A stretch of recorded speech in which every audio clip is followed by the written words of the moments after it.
بسم اللہ الرحمن الرحیم۔ السلام علیکم ورحمۃ اللہ وبرکاتہ۔ آج میں آپ کو الف اور حمزہ کے پہچان کے بارے میں کچھ تھوڑی آپ کو بتانا چاہتی ہوں۔ کافی کلاسز کی وجہ سے میں آپ کی کلاس نہیں لے سکی، اور اپنی بہنوں کا میں سبق وغیرہ بھی سنتی رہتی تھی، لیکن کچھ تھوڑی سی مسٹیکس بھی ہیں، تو آج میں آپ کو بتا رہی ہوں الف اور حمزہ کے بارے میں، ٹھیک ہے؟ تو ہم شروع کرتے ہیں۔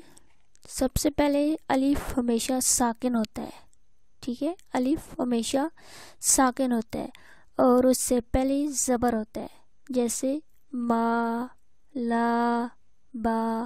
اب دیکھیں میم ہے، ٹھیک ہے؟ ایک میم ہے اور ساتھ اس کی الف ہے۔ اب میم کے اوپر زبر ہے اور الف کے اوپر کچھ بھی نہیں ہے، زبر زیر کچھ بھی نہیں ہے، ٹھیک ہے؟ تو الف ہمیشہ ساکن ہوتا ہے، تو یہاں پر یہ میم کے ساتھ جو ہے یہ الف ہے، ٹھیک ہے؟ اسی طرح لام کے ساتھ دو کلرز دیے ہوئے ہیں، ایک بلیک اور ایک ریڈ کلر کا، ٹھیک ہے؟ تو لام کے ساتھ جو ریڈ کلر کی ہے یہ الف ہے، الف کے اوپر بھی کچھ نہیں ہے، لام کے اوپر ہے۔ اسی طرح ٹھیک ہے، با کے اوپر زبر ہے اور الف ساکن ہے۔ تو آپ نے یہ یاد رکھنا ہے کہ الف کے اوپر کچھ بھی نہیں ہوتا ہے، الف ہمیشہ ساکن ہوتا ہے، ٹھیک ہے؟ اب دوسری بات ہے، الف ہمیشہ لفظ کے درمیان یا آخر میں آتا ہے، شروع میں نہیں آتا، ٹھیک ہے؟ اب کوئی لفظ ہے جیسے ابدن، تو یہاں پر حمزہ شروع میں آ جاتا ہے اور الف جو ہے وہ درمیان میں آتا ہے یا آخر میں آتا ہے، وہ میں آپ کو بتاتی ہوں ابھی، ٹھیک ہے؟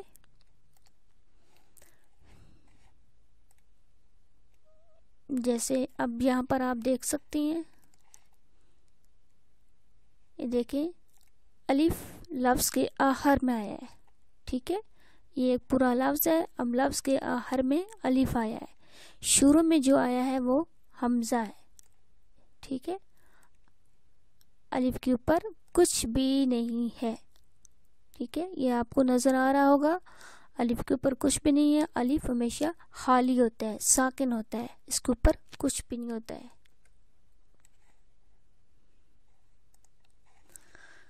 اور لفظ ہمیشہ لفظ کے درمیان یا آخر میں آتا ہے، شروع میں نہیں آتا ہے، شروع میں اگر آ جائے سپر زبر آتی ہے جو حمزہ ہوتا ہے، ٹھیک ہے؟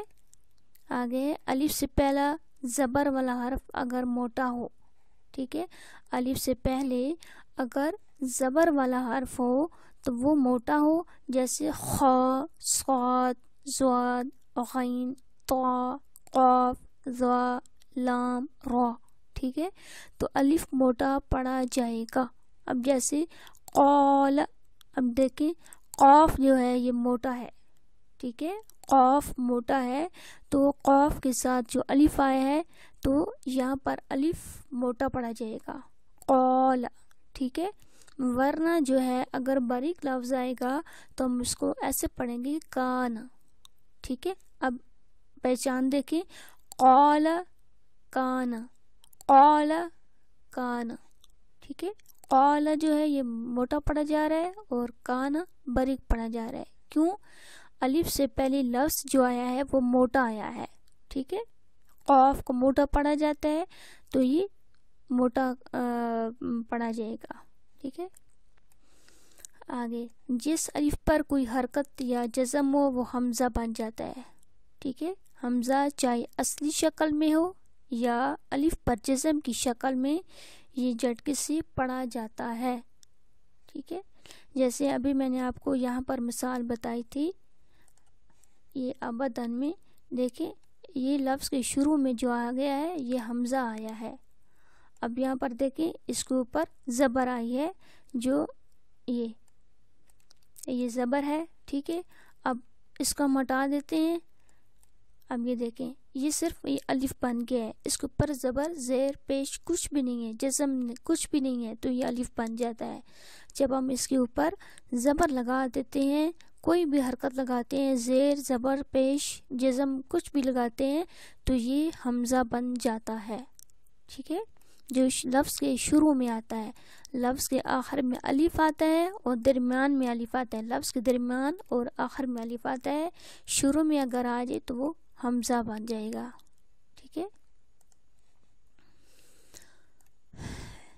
اب یہاں پر دیکھیں، حمزہ زبر آ، حمزہ زیر ای، حمزہ پیش او، آ ای او، ٹھیک ہے، اور مأکولن۔ اب یہاں پر دیکھیں میم کے ساتھ الف جو آیا ہے، یہ الف نہیں ہوگا، یہ حمزہ ہوگا، کیونکہ اس کے اوپر حرکت آئی ہے۔ الف ہمیشہ ساکن ہوتا ہے، یہاں پر جو ہے وہ الف نہیں ہے، وہ حمزہ ہے۔ کس وجہ سے؟ کہ یہاں پر جزم آ گئی ہے تو یہ حمزہ بن گیا ہے، الف نہیں ہے، ما پڑھیں گے، ٹھیک ہے۔ اگر یہاں پر جزم نہ ہوتی، الف ہوتا، تو ہم اس کو ماکولن پڑھتے، ٹھیک ہے۔ تو یہاں پر جزم آ گئی ہے تو ماکولن، ٹھیک ہے۔ بسن وغیرہ میں الف نہیں بلکہ حمزہ ہے، اور کان میں الف ہے۔ اب یہاں پر دیکھیں کان میں، یہاں پر یہ جو آیا ہے یہ الف آیا ہے، ٹھیک ہے، کاف کے ساتھ آگے ریڈ کلر میں جو ہے یہ الف آیا ہے۔ تو یہاں پر آپ دیکھیں کوئی بھی حرکت نہیں ہے، صرف کاف کے اوپر زبر ہے، الف کے اوپر کچھ بھی نہیں ہے، زبر زیر جزم کچھ بھی نہیں ہے، تو اس لیے یہ کان میں الف ہوگا، ٹھیک ہے۔ اگر اس کے اوپر زبر زیر آ جاتی تو وہ حمزہ بن جاتا ہے، جیسے مأکولن میں۔ بعض الفاظ میں الف و یا کے اوپر حمزہ لکھا جاتا ہے، یہ حمزہ کو لکھنے کی مختلف شکلیں ہیں، لہٰذا اس حمزہ کو پڑھتے ہیں جبکہ الف و یا کو نہیں پڑھتے، ٹھیک ہے۔ اب وہ کیا کہہ رہے ہیں کہ بعض الفاظ میں الف و یا کے اوپر حمزہ لکھا جاتا ہے، جو چھوٹا سا حمزہ لکھا جاتا ہے، یہ آگے مثال میں آ رہا ہے، میں آپ کو بتاتی ہوں، ٹھیک ہے، جبکہ الف و یا کو نہیں پڑھتے، جیسے یستہزئ حمزہ۔ اب یا کے اوپر دیکھیں چھوٹا سا حمزہ ہے، نظر آ رہا ہوگا، چھوٹا سا حمزہ ہے اور اس کے اوپر پیش ہے حمزہ کے اوپر، تو جب یہ لفظ کے اوپر یا کے اوپر جو حمزہ آ جاتا ہے تو یہاں پر ہم یا کو نہیں پڑھیں گے، حمزہ کو پڑھیں گے، یستہزئ پڑھیں گے، او پڑھیں گے، ٹھیک ہے۔ یستہزئ نہیں پڑھیں گے کیونکہ یا کو ہم نے نہیں پڑھنا ہے، حمزہ کو ہم نے پڑھنا ہے، یستہزئ ماؤکم، ٹھیک ہے۔ واؤ کے اوپر بھی دیکھیں چھوٹا سا حمزہ ہے، تو یہاں پر بھی ہم حمزہ کو پڑھیں گے، واؤ کو نہیں پڑھیں گے، ٹھیک ہے۔ وآتیناک، ٹھیک ہے۔ بعض کلمات کے درمیان میں الف ہوتا ہے اور اس پر گول نشان ہوتا ہے، ٹھیک ہے۔ کلمات کے درمیان میں الف آتا ہے اور اس پر گول نشان ہوتا ہے، اس الف کو نہیں پڑھتے، مثلا لا الہ اللہ، ٹھیک ہے۔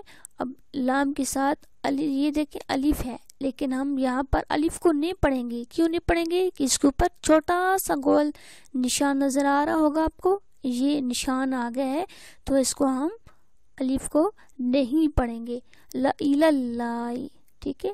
ولا اوزعوا مئۃ، ٹھیک ہے، الف نہیں پڑھیں گے، لمبا نہیں کریں گے۔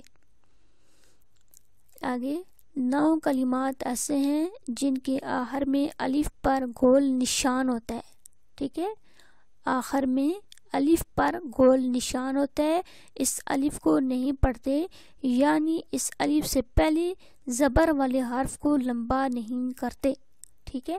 اب یہاں پر آپ دیکھیں، میں ابھی آپ کو یہاں پر سمجھاتی ہوں، وہ الفاظ یہ ہیں، او یا فوا، ٹھیک ہے۔ اگر ہم جب وقف نہیں کریں گے تو ہم اس کو پڑھیں گے او یا فوا، ٹھیک ہے۔ اگر ہم وقف اس کو کریں گے، وقف کی صورت میں او یا فوا، ٹھیک ہے۔ انتبوء، ٹھیک ہے۔ لتتلوا، یہاں پر جب وقف نہیں کریں گے تو اس طرح پڑھیں گے، وقف کریں گے تو لمبا تب کریں گے، لن ندعو، لیربو، لیبلو، ونبلوا دوسرا قواریرا سمودا. ٹھیک ہے، قرآن کریم میں 4 جگہ یہ الفاظ.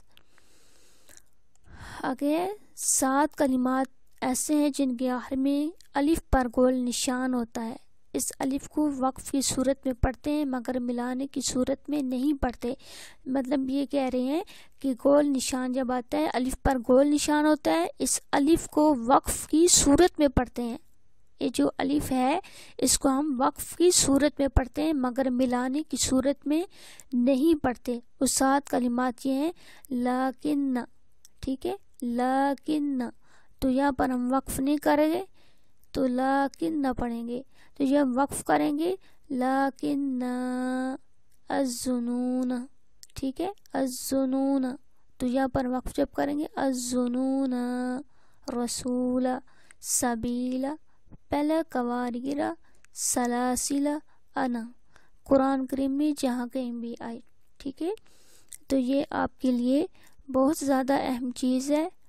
تو یہ آپ سبق جو ہے نا اس کو اچھی طریقے سے سمجھ کر اور دھیان سے آپ پڑھیں الف اور حمزہ کی پہچان میں.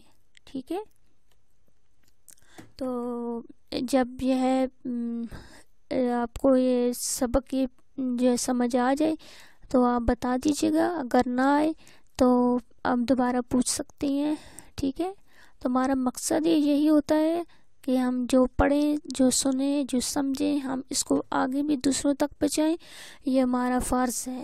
ٹھیک ہے، تو ہمارا مقصد اس کو حاصل کرنا یہ نہیں ہے کہ ہم پڑھ کے تو بس بند کر دیں، لیکن ہمارا یہ حق بنتا ہے کہ ہم جو سنیں، سمجھیں، پڑھیں اس کو اور اس کو آگے پھیلائیں تاکہ صدقہ جاریہ بنے.